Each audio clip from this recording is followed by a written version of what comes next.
Assalamualaikum warahmatullahi wabarakatuh.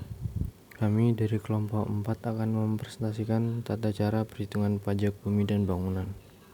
Sebelumnya, kami akan memperkenalkan anggota kelompok kami. Yang pertama ada Akbar Dwi Kurnia, Dani Amrullah, Muhammad Abdullah, Nana Khairul Anam, dan Ricardo. Kelompok kami akan membahas yang pertama tarif PBB, yang kedua dasar pengenaan PBB atau tax base, yang ketiga ada dasar penagihan, dan yang keempat cara pembayaran pajak bumi dan bangunan. Selanjutnya akan dibahas oleh teman saya. Baik, untuk yang pertama mengenai tarif dari pajak bumi dan bangunan.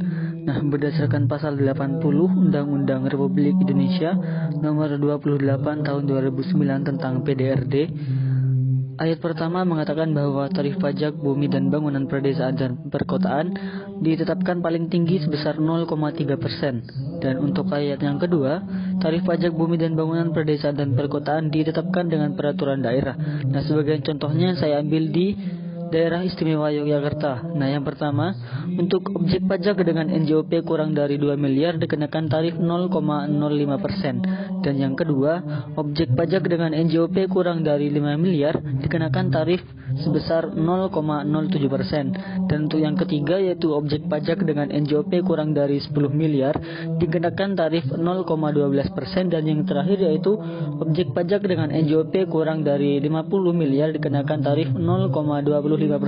Jadi untuk tarif dari PBB ini diserahkan ke daerah-daerah di Indonesia masing-masing. Baiklah, selanjutnya saya akan menjelaskan mengenai dasar pengenaan atau tax base PBB.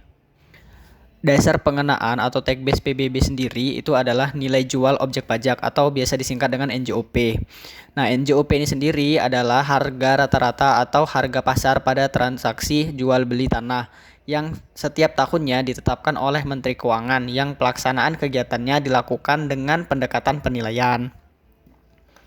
Nah, pendekatan penilaian sendiri sebagaimana dimaksud dalam pasal 1 ayat 3 Undang-Undang Nomor 12 Tahun 1985 sebagaimana telah diubah dengan Undang-Undang Nomor 12 Tahun 1994, maka dalam penentuan NJOP dikenal dengan 3 pendekatan penilaian. Yang pertama, pendekatan data pasar. Pendekatan data pasar dilakukan dengan cara membandingkan objek pajak yang akan dinilai dengan objek pajak lain yang sejenis yang nilai jualnya sudah diketahui dengan melakukan penyesuaian yang dipandang perlu untuk dilakukan. Nah, persyaratan utama yang harus dipenuhi dalam penerapan pendekatan ini yaitu tersedianya data jual beli atau harga sewa yang wajar. Pendekatan data pasar terutama diterapkan pada penentuan NJOP bumi. Dan untuk objek tertentu dapat juga dipergunakan untuk penentuan NJOP bangunan. Yang kedua, pendekatan biaya. Nah, pendekatan biaya ini digunakan untuk penilaian bangunan, yaitu dengan cara memperhitungkan biaya-biaya yang dikeluarkan untuk membuat bangunan baru objek yang dinilai dan dikurangi penyusutan.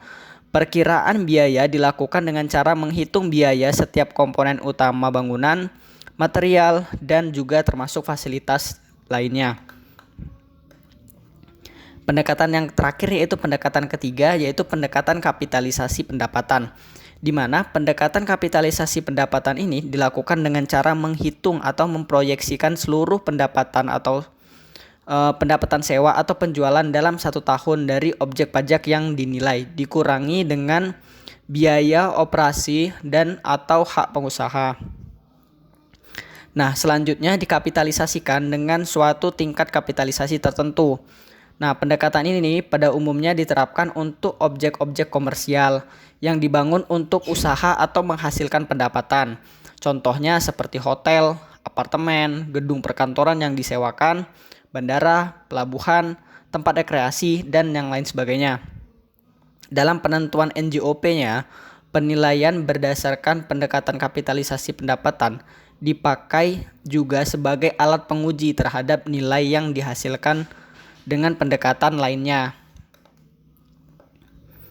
Nah, selain dari istilah NJOP, di sini juga terdapat istilah lain yaitu NJOP TKP atau nilai jual objek pajak tidak kena pajak. Dan juga ada istilah lain yaitu nilai jual kena pajak atau biasa disingkat dengan NJKP. Nah, yang pertama tadi yaitu NJOP TKP, di mana ini adalah batas nilai jual objek pajak atas bumi dan bangunan yang tidak kena pajak. Nah, untuk besarnya sendiri ini di berbagai wilayah cenderung berbeda-beda. Nah, lalu yang kedua tadi adalah NJKP atau nilai jual kena pajak. Nah, nilai jual kena pajak ini adalah dasar perhitungan pajak bumi dan bangunan. NJKP juga dikenal sebagai assessment value atau nilai jual objek yang akan dimasukkan ke dalam perhitungan pajak terutang. Dengan kata lain, NJKP merupakan bagian dari NJOP. Nah, lalu dalam KMK nomor 201 KMK 04 tahun 2000, ketentuan persentase NJKP ini sudah ditetapkan oleh pemerintah sebagai berikut.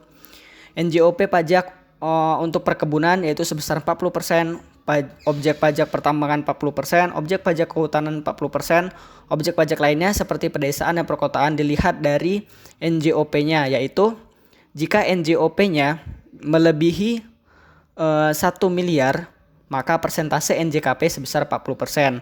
Sedangkan jika NJOP-nya kurang dari 1 miliar, persentase NJOP yang dipakai yaitu sebesar 20%. Yang kecil, dasar penagihan. Dasar penagihan pajak bumi dan bangunan adalah yang pertama surat pemberitahuan pajak terutang atau SPPT. Yang kedua surat ketetapan pajak atau SKP. Yang ketiga surat tagihan pajak atau STP. Pelaksanaan penagihan. Yang pertama, Kepala Kantor Pelayanan PBB atau Kepala Kantor Pelayanan Pajak Pratama dapat melaksanakan tindakan penagihan PBB apabila pajak yang terutang sebagaimana tercantum dalam STP PBB tidak atau kurang dibayar setelah lewat jatuh tempo pembayaran. Yang kedua, penerbitan surat teguran atau ST sebagai awal tindakan pelaksanaan penagihan pajak dilakukan segera setelah 7 hari sejak saat jatuh tempo pembayaran. Yang ketiga, setelah lewat waktu 21 hari sejak diterbitkannya ST. Jumlah utang pajak yang masih harus dibayar tidak dilunasi oleh penanggung pajak, Kepala KP PBB atau Kepala KPP Pratama segera menerbitkan surat paksa atau SP.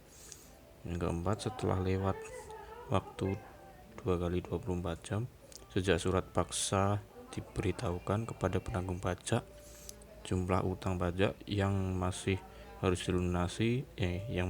dibayar tidak dilunasi oleh penanggung pajak, Kepala Kantor Pelayanan Pajak segera menerbitkan surat perintah melaksanakan penyitaan atau SPMP.